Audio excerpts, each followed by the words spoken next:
Archbishop Bernardito Auza, people are going to look at this and say, this is a nuncio, he's so young, so dynamic, and it's a wonderful thing to have you with us. We're here in New York City, and we're not far away from your mission to the United Nations. You are the Apostolic Nuncio, the Holy See Observer to the United Nations. Thanks for joining us. Thank you.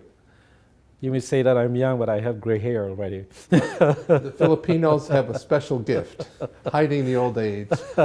Where is Bernardito Auza from in the Philippines? Well, I come from an island called Bohol. It's very near Cebu City, which is the second largest city in the Philippines. And I was born in this island. I was raised there. I was educated there. And I come from a very big family.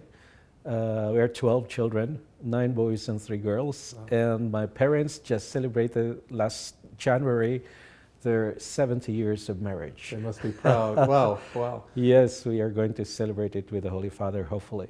Very nice. Now, you're in the Vatican Diplomatic Corps, the mission of the service to the Holy See, and it's been quite a remarkable career. Prior to coming to New York, to the United Nations, you were working in Haiti as the Apostolic Nuncio, and then the Vatican Secretary of State in several other countries. How does a Filipino priest from an island get into the Vatican Diplomatic Corps? That is, I think even God would ask that question. I've never thought of it. I've never even contemplated about it. I didn't even know about it. But when I was about to get ordained, although I am from the Philippines and I studied there, I came to the United States to be ordained. And in a week after I was ordained, I went back to Manila to finish my studies at the Catholic University. And, my bishop and my bishop told me that, after your master's in education and your license in theology, you will go back to the diocese to teach at the seminary for 2 years, and then I'll send you for a doctoral program. I was very happy with that plan. But when I finished my licensure in theology and my master's at the same time in the same year, he told me I changed my mind. He said, I'm sending you to Rome immediately. You don't have to come back to the diocese to teach, etc. I said, oh, okay, that's of course, I have to obey. And I was glad to do whatever the bishop wanted me to do. And then I did not know why. He changed my mind. He said, I'm sending you to Rome. And then when I was in Rome, Archbishop Regali, who was at that time the president of the Pontificia Academia Ecclesiastica, which was the Vatican Diplomatic School, yeah, came to see me at the Colegio Filipino. I was really warned that he was going there, and he told me that, you are here because next year we want you at the Academia. So I was, it was completely not in my plans, probably not even in the plans of my bishop. But it just so happened that I was told that that year, the first year after I was ordained a priest, the Secretariat of State was asked the Apostolic Nuncio in Manila to look for a Filipino priest to enter the academia and so eventually join. Nothing that you planned. You didn't set out for this. Nothing that I planned. My plan was really, I was ordained in the States because my family lives here, and they have lived here my brothers have lived here since the 1960s. And where are they? Mostly in California. And then 1980s, my parents came here in late 70s, and then my parents went home to the Philippines, etc. So I'd never had any idea at all that I'm going to work in the United States, although I was ordained here because, it could have been a very big expenditure for the family, everybody going home to the Philippines as for my ordination. So instead, alone, I came here and get ordained and go back to the Philippines. So my plan was really, I really thought that we might see at least during the first year of my priesthood would be dedicated to teaching at the seminary and some schools. That's why I was very happy at the same time to take a master's in education, looking forward to not really a teaching career, but just really a teaching ministry, at least in the younger years of my priesthood. But nothing of that came about, and so I went to Rome, and then I was there 1986 to 1990, and then I graduated from the academia. That was completely not in my plans. Yeah. Well, you were in a very privileged position, because if you look back over this period of history, before we talk about the UN, let's talk about the bigger picture. You were forming as a Vatican diplomat under the pontificate of John Paul II and our friend Cardinal Regali. Following that, you're a nuncio. You're sent out on mission in the final years of Pope John Paul II. 10 years ago now, in fact, John Paul II died. You serve under Pope Benedict XVI. You have the great surprise as a nuncio when there's a sudden shift in the papacy, and now under Pope Francis. What are the big lines, or the French would say les grandes lignes de papal diplomacy? What are the great lines of papal diplomacy under John Paul, under Benedict, and now under Francis? Certainly, the grand lines, we might say the master lines, you might say, of our diplomacy have not changed across centuries. It is above all, promoting relationships, fostering relationships. That's why an apostolic nuncio is accredited to both to the country, to the state, and therefore as ambassador of the Pope to the country, to the head of state, and at the same time the representative of the Pope to the local church. And what the characteristic, the element that unites really these two missions is really the search to foster and always develop further relationships. Of course, as a nuncio, my presence to the local church, the presence of the nuncio to the local church is always the expression of that unity of all the churches with the See of Peter, and my presence before the state is always an expression of the solicitude of the church to be friends, to maintain cordial relations and mutual understanding with all the states and peoples throughout the world. So this is really a master, we might say, the master line of our diplomacy. Just looking back over the papal service, the Petrine ministry of St. John Paul II, summarize his diplomacy in a few words. What was it? Was it the East Bloc, the fall of communism, his relationships with world religions? How do you describe it? I think I would certainly, for most historians, the defining probably element of his papacy was the fall of course, the communism, the fall of communism in many of the countries which really looked up to him for leadership at the time. Mm-hmm. And for me, besides this very specific element, I think it's really what defined his papacy was really how he made a papacy became almost like what we say a household name. Yeah. He really was the greatest promoter of papacy of his time, above all by his trips. I think there is no better way to know people and to make people know you and to have contacts with people really than traveling and visiting people where they are. For me, that's really the most amazing, probably. I mean, I'm not thinking even about it. I mean, I just say as my first reaction to your question, that for me what defined really the papacy and diplomacy, because it's diplomacy. Diplomacy is nothing more than to know people, to relate to them, to know what they are and who they are, and to be able to understand them. And that is certainly the essence of diplomacy.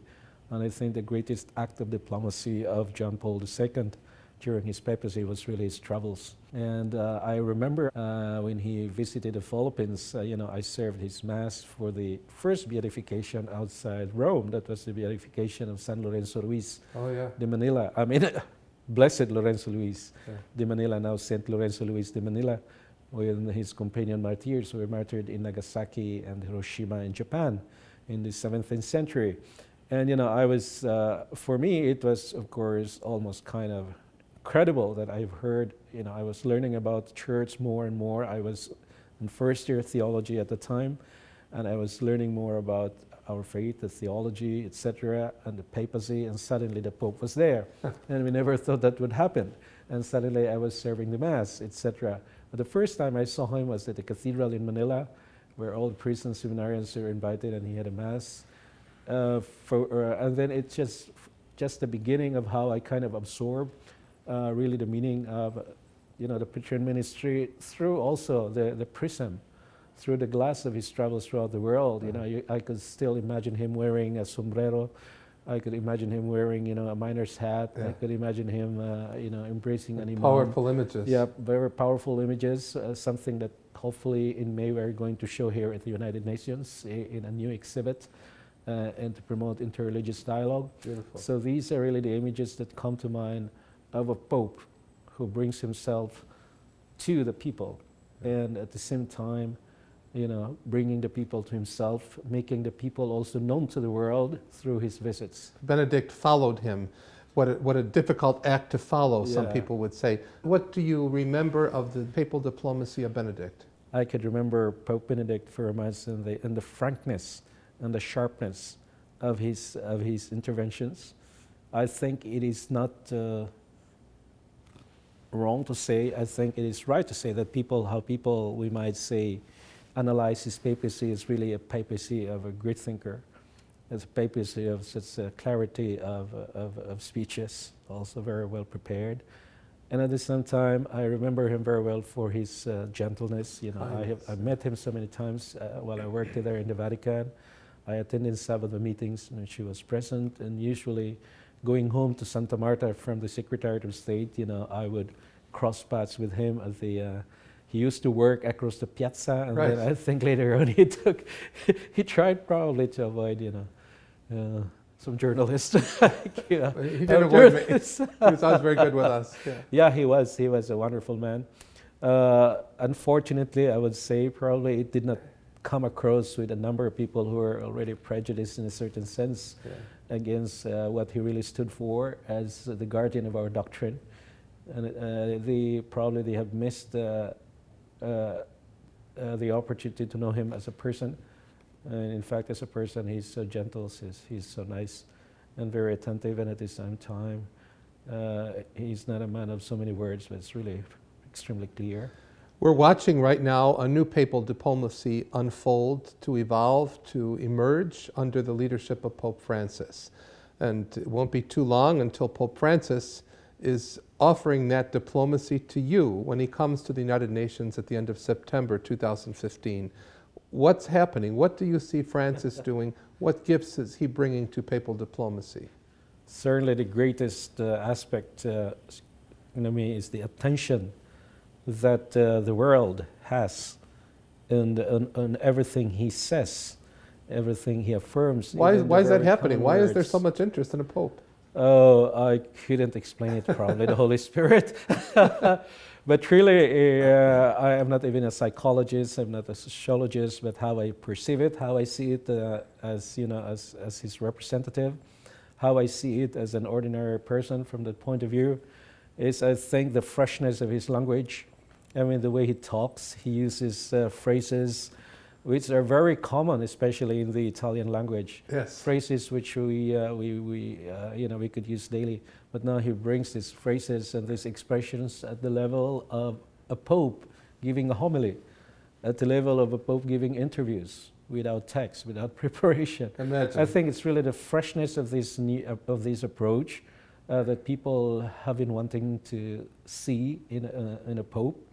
Think his interviews, even during the papal flights after visits or going to another country, I think these have made its mark, and above all, his homilies at Santa Marta.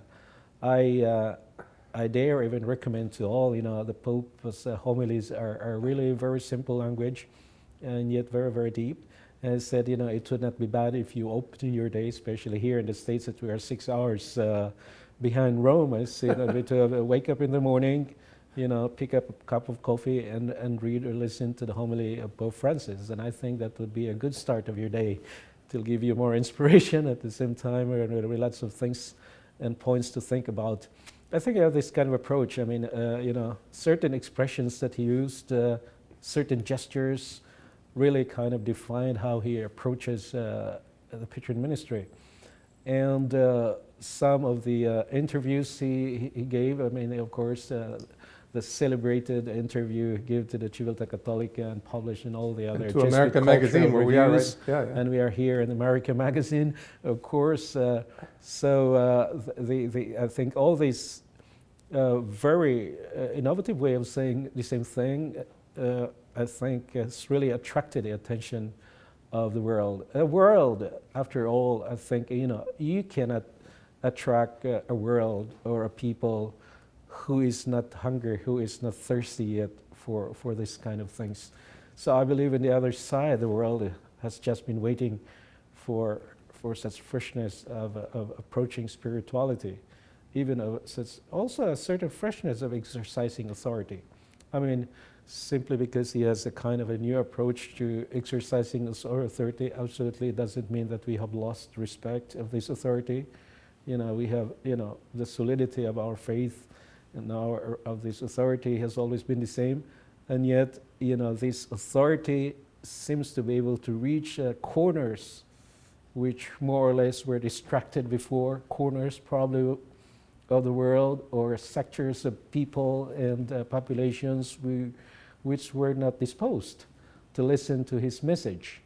Now I think whether you call it a miracle or not, I do believe that there are these factors I think that contribute to that great attention that the people, had for him everywhere in the world. And also, of course, there are the great questions, international questions that are in the minds of countries and delegations here at the United Nations, or even of every individual. Questions like the question of environment, the question of poverty, the question of social justice, the question of persecutions of religious minorities or ethnic minorities. These are questions that really kind of bombarding our consciousness, not only consciousness, but also our own thinking every day. When we try to make a speech, when we try to make, prepare yourself for a conversation or something, all these questions come into your mind and you think that you have to say something about it. So when the Pope says something about it, everybody listens, because these are also the questions that we have. You had the privilege of working inside the Secretary of State. You saw the machinery up close. You saw how important it is that texts be very carefully prepared. You knew about the great aversion to spontaneous exclamations or text coming out, that a pope should follow the text. And now we see a pope who has a text, but he doesn't feel to be a prisoner of the text. Yeah. What are the implications of that for some of your colleagues working in the Secretary of State? What do you think? Well, I think they understand that very well. Certainly times have changed also in this case. Just like, you could not say a word even before it is approved somewhere else. So I think we understand it very well. I think that's something that we have developed in this experience, at least from my point of view. I remember that it was, nuncios could, have interviews, could answer questions.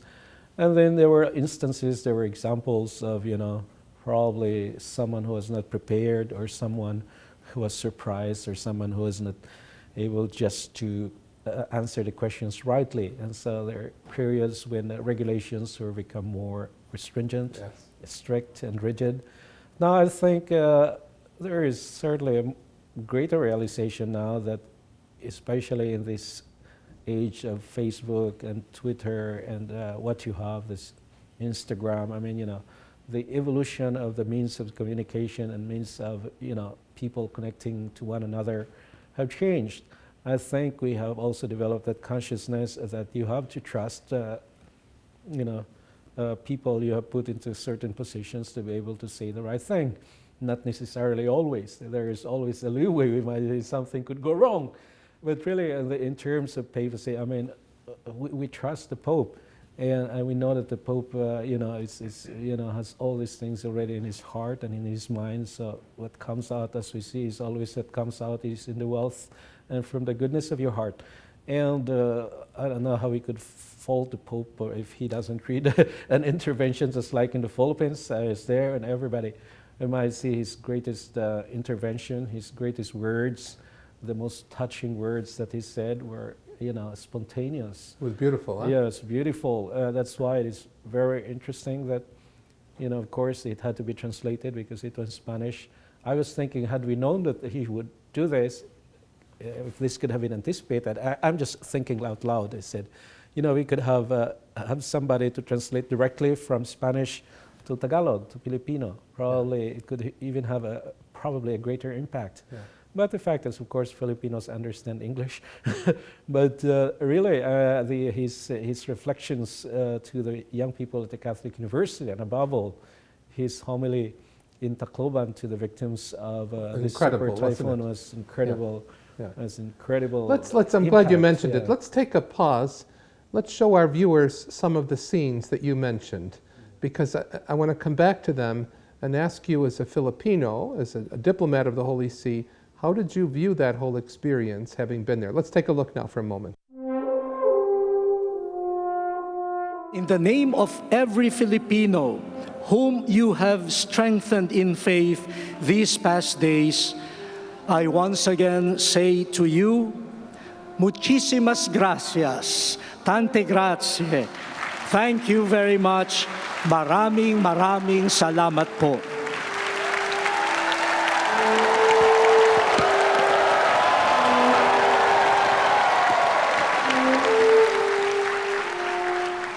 Filipinos everywhere acknowledge for their love of God, the fervent piety, and the warm devotion to Our Lady and her Rosary.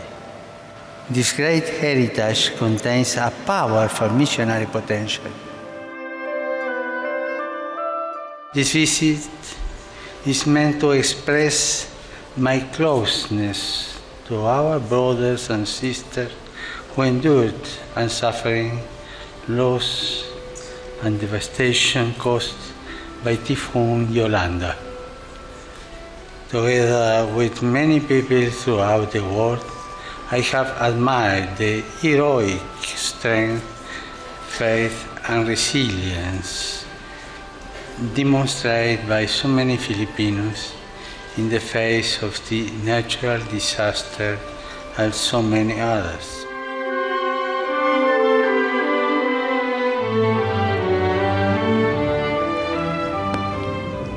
Tantos de ustedes han perdido todo. So many of you have lost everything. Yo no sé qué decirles. I don't know what to say to you, Él sí sabe qué decirles. but the Lord does know what to say to you. We will go, Holy Father, with you where the light of Jesus is needed. Here in Luneta, the Quirino Grandstand, where heroes are revered, where newly elected presidents take office and popes meet the Filipino people, here in this place of new beginnings, please, Holy Father, send us as your missionaries of light. Send us. Before you go, Holy Father, before you go, send us, your beloved Filipinos, to spread the light of Jesus.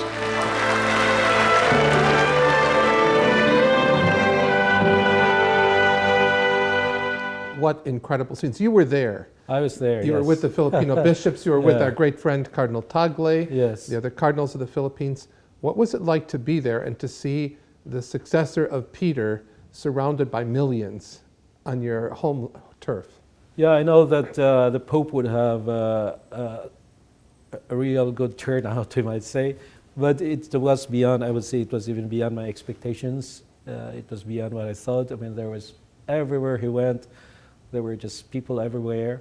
And so that morning, from the hotel where we were, so we going to the Catholic University, we passed by that road very near the Nonciature. We could actually see the Nonciature at the cross, at the crossing, and we had to stop there because there were so many people. We could the car could not even pass, and this is you are talking about 4 kilometers away still from the university, and all the side streets and the main street they were just full of people. So finally we were given the green light to pass the crossing where the Nonciature was nearby, and then so we were just ahead of the Pope around 30 minutes, and then seeing probably a little bit more than 30 minutes, more an hour we were ahead of the Pope, but there were absolutely no space on the roofs of houses, even very small houses, on the side streets, along the streets of course, and the whole campus of the university, you just couldn't see a space.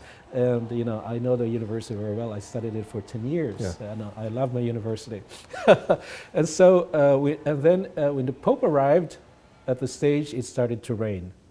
For us Filipinos, we are not afraid of the rain. I mean, we are used to it. We are not even afraid of typhoons or hurricanes in that sense, because those are just our lot. I mean, we have an average of 20 to 30 hurricanes a year. A year? Yeah, Oh. and usually that's the area of Tacloban, Samar, the south central east region of the Philippines, which is usually almost every year just the entry point of typhoons from South Pacific. So I was sitting with the Filipino cardinals, with Cardinal Rosales, and there's Cardinal Gracias of India, of Mumbai, and so we were right there in the front, in the first line, and in front of us were these two kids and two young men who were, who conducted, we might say, the conversation, presented to the Pope the concerns of the young people and the testimonies. And so when this young girl, a 12-year-old girl, just cried right there in front of us, and then the Pope, just, really stood up, and, he made all these gestures. And I think that as he said himself, he said that the tears of this girl really inspired him to practically put aside the prepared speech and, just talk from his heart. I think that was the most beautiful part of the day, because I could see young people even crying under the rain. Yeah. Everybody had a yellow raincoat and some blue. But it was, these are the instances, I would say. That's why I think, I think also as a church and as a curia, we know how important it is to have a curia. You know how important it is to have really speeches prepared. But at the same time, we could not limit, as we say, we could not limit the Holy Spirit's movement to whatever we thought should be done. That was the moment that the Pope certainly was inspired and talked from his heart, and he made a very deep, simple, message to the young people. Just mentioning, think well, speak well, and love well, and love much. All this. If you have these three, actions that you do, then you are okay. Let's come back across the waters, back to the United States. This is certainly not your first tour of duty in the United States. You knew the U.S. You served at the Holy See mission to the UN in New York for several years, and now you're the nuncio. You're the apostolic nuncio and the Holy See observer to the United Nations. But this is a unique posting because in previous countries where you served as nuncio, you have relationships with the bishops' conferences, with the head of state. Now you're dealing with the whole world. You're not involved in the appointment of bishops. What does a nuncio do at the United Nations? Well, that's certainly, as you just pointed out, it's a different, it's a different type of diplomacy. It is what we call the multilateral diplomacy, in which you don't deal with only one, you might say, interlocutor, but you're dealing with the whole world. 193 interlocutor countries in the world together, and there you have to negotiate, you have to deal, to make known to them the positions of the Catholic Church on specific questions. So it's really more, instead of dealing with one government, you're dealing with the whole world. You're dealing with organizations within the United Nations. You're dealing with groups within the United Nations. So you're dealing with groups like Group of 77 plus China, the group of Western European countries and other countries, the GRULAG, I mean the Latin American and the Caribbean countries, all of them have certain positions on certain things. They make common statements. So you are not just dealing with one of each one of 193 countries. Sometimes you have to deal with groups among these countries. So it becomes even more complicated. So what we do primarily is, the mission of the Holy See observer mission to the United Nations is really primarily to share our millennial experience of humanity. I mean, we are an institution 2,000 years old, and the papal diplomacy is certainly the oldest existing diplomacy in continuous existence. Its inception. So we are, let me say, 1,000 years older than the modern diplomacy of the modern states, etc.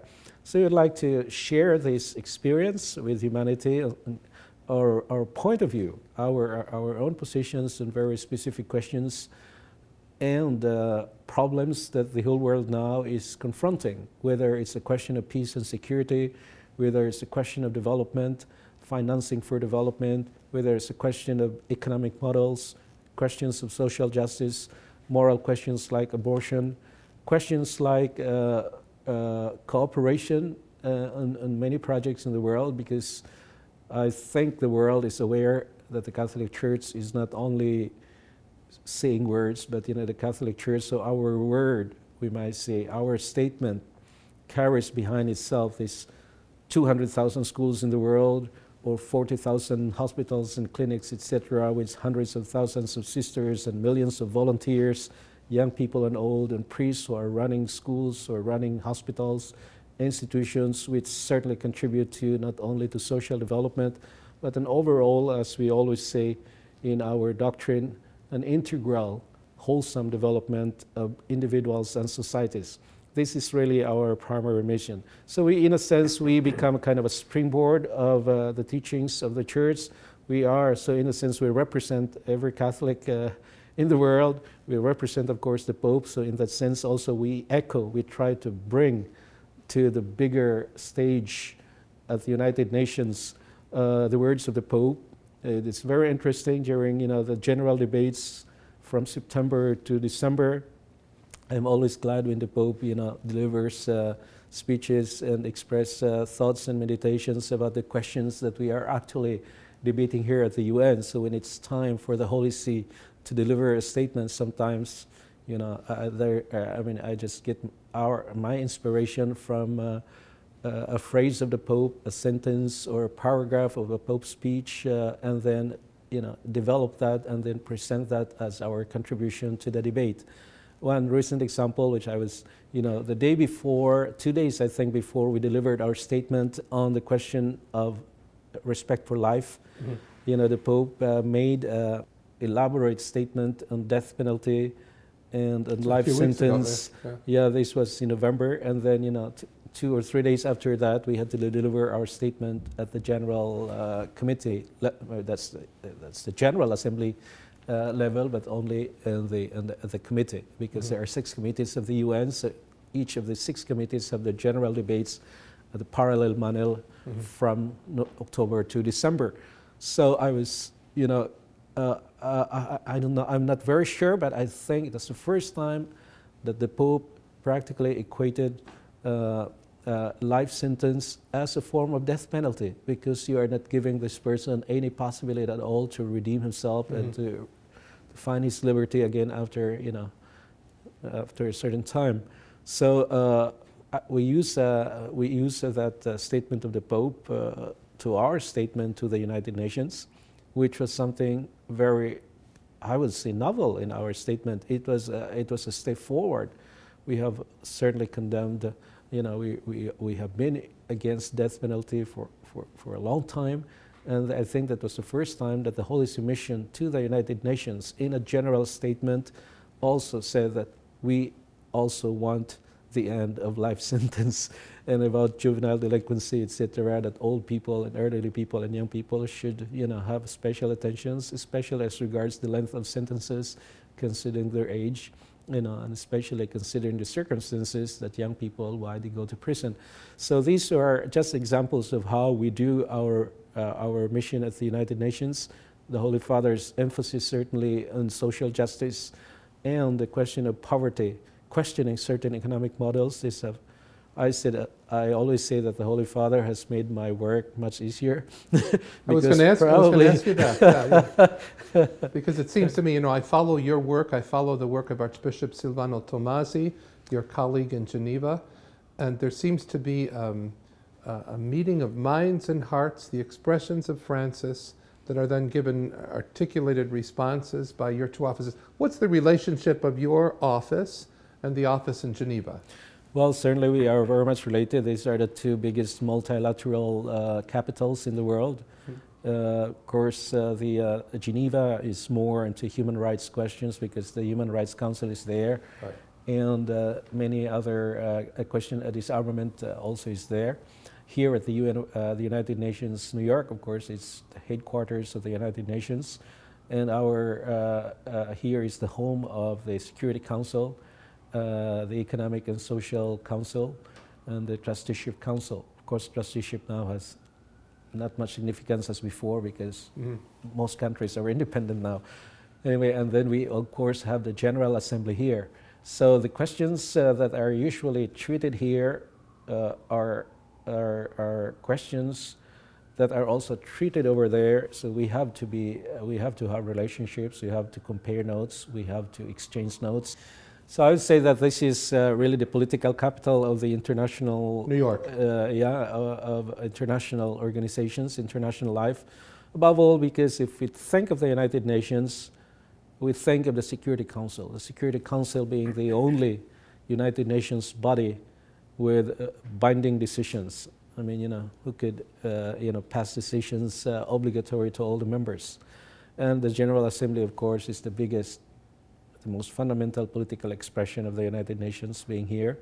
So the questions of disarmament are usually discussed over here, but also over here. In fact, next month, the review conference of the treaty, the Non-Proliferation Treaty, Non-Proliferation of Nuclear Arms Treaty will be in New York. That will be the whole, April 27 to May 22. That's practically a whole month of meeting. So we have to compare notes. In fact, Archbishop Tomasi has already sent me a number of notes, and their disarmament expert in Geneva will be here, part of our delegation. So we are, not only exchanging notes, but also personal. And Geneva is very active in the non-governmental organizations level. The non-governmental organizations in Geneva are very active and very well organized, because especially the question of humanitarian law, the question of war, the Red Cross headquarters, of course, is in Geneva. So that's why they rotate around the question of, cluster munitions, mines. So all questions about arms and disarmament, and the humanitarian impacts and consequences of all these wars. So it's this is where Geneva excels. Again, we not only that we compare notes. Our formal statements here and in Geneva, they are always approved by the Secretariat of State. So we don't deliver statements during these formal meetings without having the text approved first at the Secretariat of State level. Yeah. Let's take a look at 3 moments in the historic memory of what happened in New York at the General Assembly with Pope Paul VI, with Pope John Paul II, and with Pope Benedict. And then I'll come back to you and ask you the $64 million question about what's going to happen next. Take a look at these scenes of Paul VI during the World's Fair in 1964, Pope John Paul II in 1995, and of Pope Benedict. Nous faisons nôtre aussi la voix des pauvres, des déshérités, des malheureux, de ceux qui aspirent à la justice, à la dignité de vivre, à la liberté, au bien-être et au progrès. Les peuples se tournent vers les Nations Unies comme vers l'ultime espoir de la concorde et de la paix. Nous osons apporter ici avec le nôtre leur tribut d'honneur et d'espérance. Dar respuesta al miedo que ofusca la existencia humana al final del siglo es el esfuerzo común por construir la civilización del amor, fundada en los valores universales de la paz, de la solidaridad, de la justicia y de la libertad.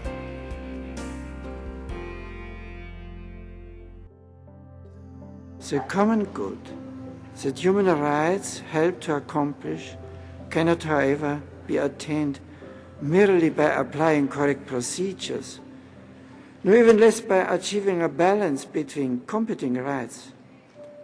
The merit of the Universal Declaration is that it has enabled different cultures, juridical expressions, and institutional models to converge around the fundamental nucleus of values and hence of rights.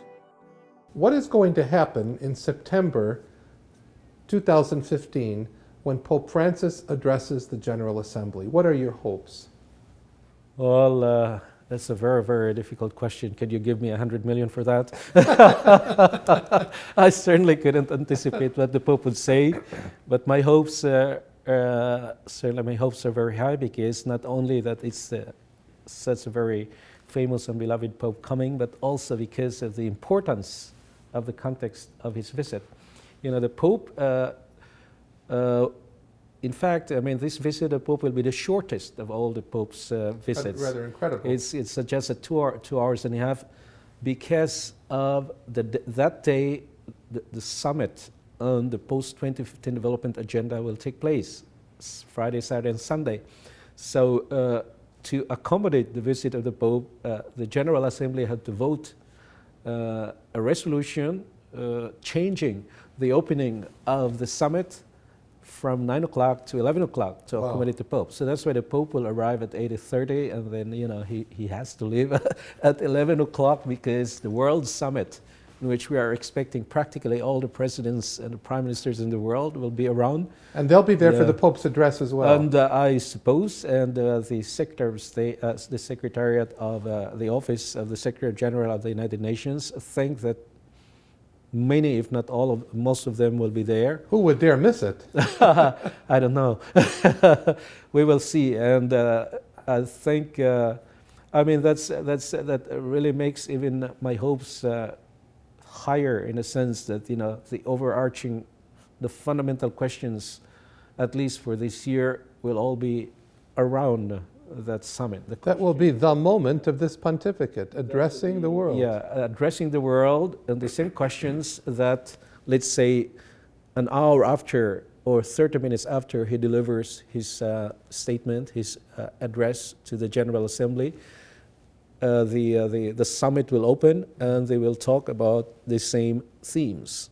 Above all, the overarching and first objective of the post-2015 development goals is the eradication of poverty.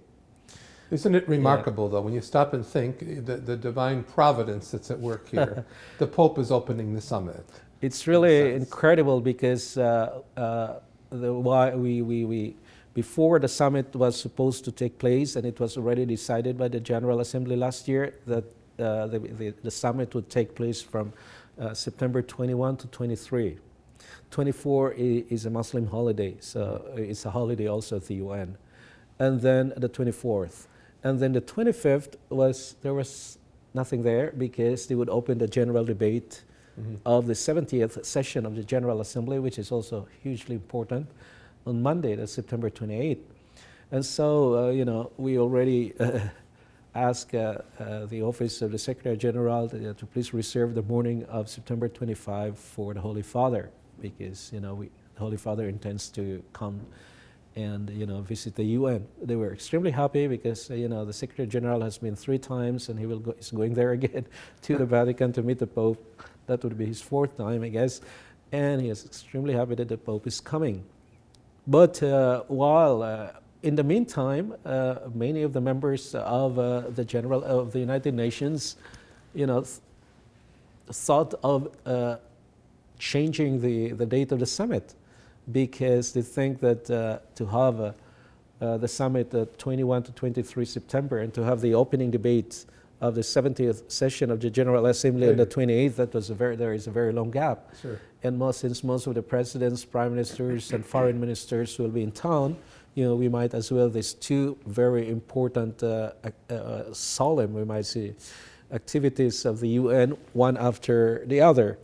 And so they decided in the end to have the summit from September 25 to 27, and then the opening of the general debate on the 28th. So as you said, what a providence that so many heads of states will probably be listening to the Pope. I know that I'm already inundated with requests if their presidents could greet the Pope. I said, I don't think there will be time. Or they could attend Mass here or in Philadelphia, etc.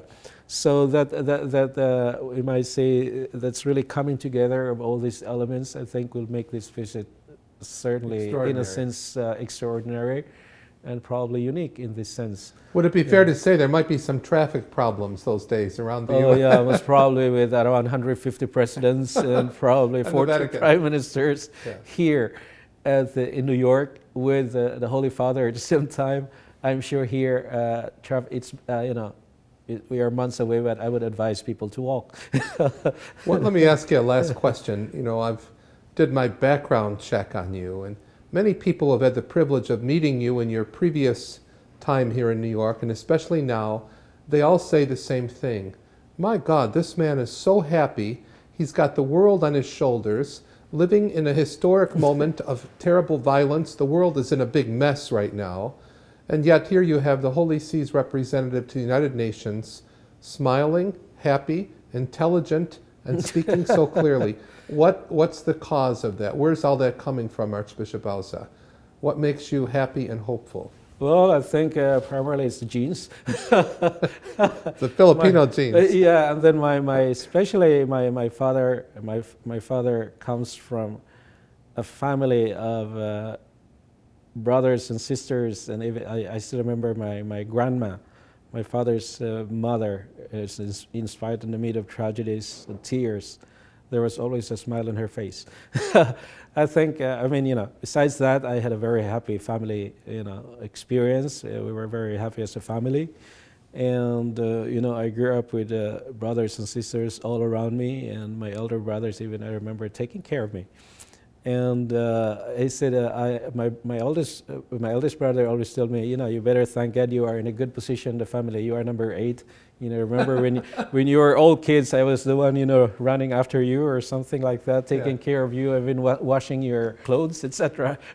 But we are really very thankful. That one too. I mean, of course, if we have to go deeper into our what inspires us, what pushes us to do things which are very difficult for us, I think it's certainly our faith. I mean, our faith is certainly very optimistic that in spite of death even, there is always the resurrection. There is something will always even come out of what is very, very bad and very, very sad.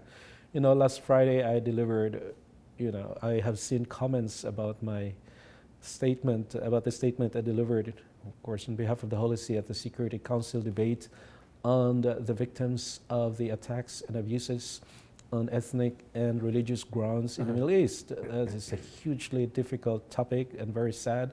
And then on Wednesday, I delivered another statement to the Security Council on the children in armed conflict. That's another very, very sad case for all of us, especially the using of children by non-state actors, terrorist, extremist organizations, using children even in a worse manner, more tragic manner than, let's say, rebels. Because, bringing these children as live bombs, really horrendous. Yeah, it's very horrendous. So, even delivering these statements there at the Security Council, pleading the Security Council, the international community to do something, do all it can. I mean, talking about the the visits of the Pope to the United Nations, I cited Pope Benedict XVI twice in these two statements because in his address to the United Nations, the principle of the responsibility to protect was very prominent, and the Pope said, this is not a novel invention of international law. I mean, these are just reiterations of what is an ancient already in the use gentium. That we are responsible. It is within the responsibility of those who governed and those who are governed. This is really implicit and substantial and in the essence of the relationship. So I mean, how are you going to tell the Security Council, do something when that there are political differences there? So talking about how sad the situation of the Christians and other minorities in the Middle East, and then the patriarch, the Chaldean patriarch of Babylon was there, and there was a Yazidi woman, who, all these tragedies happening there, the girls being sold for $8 per girl to become slaves, to become wives, to become whatever, these people want them to do, and then kill them if they don't want them anymore. So all these, horrendous things that I have to say there, but at the same time, I'm very hopeful that something could be done. I mean, these are just, probably the most tragic things. But when you talk also about poverty, when you look into statistics about how many billions of people live in extreme poverty, I mean, statistically there are only around 1.3 billion people living in extreme poverty. That's $1.25 a day. But I think if you look at other statistics and other studies, especially when the Pope received these called it grassroots organizations, yes. and it's even the president of Bolivia also came. Yes. These are the peddlers, the tenants, the farmers, the garbage collectors, and all these people who are such a precarious situation, not only in terms of economy, but also in terms of property, in terms of jobs, and in terms of housing, etc., etc. So, I mean, if you look at all the statistics, and studies, you would think that around half of the world would be living in poverty. I mean, if you think about that, that certainly is very sad. And how much work are you still going to do? Now we are talking about the post-2015 development agenda. Unfortunately, there are so many goals. Now there are 17. The Millennium Development Goals were only 8. Yeah. And it's the same first and overarching priority, eradication of extreme poverty. It's interesting for me, I mean, at least from my own experience, that with the Millennium Development Goals, we call the MDGs, the first goal was the eradication of extreme poverty. Mm-hmm. It's really that is extreme poverty, that's $1.25 more or less. It's very hard to to quantify that, because certainly poverty is not only in terms of dollars. Mm-hmm. There is more to poverty than that. But anyway, that's just a guide. And now with the post-2015 development goals, the first goal is just eradication of poverty. So it makes this development program, it's really the Magna Carta for the next 15 years. This is the world's program on development for the next 15 years. And the first goal is to eradicate poverty. Could you eradicate poverty for 3.5 billion people? Is it possible? How are you going to do that? Or you eradicate extreme poverty of 1.32 billion people? Is it possible? I attended a roundtable discussion at the World Bank. I was called to participate. And the president of the World Bank said that even with the rosiest economic growth in the next 15 years, the kind of growth that we had between the year 2000 to 2007, or pre-recession 2008, pre-crisis, I should say, we cannot eradicate extreme poverty. Extreme poverty, I'm talking about extreme poverty, not just poverty. Said we could only reduce it to around, from the actual 14.5% of the world's population to around 7%.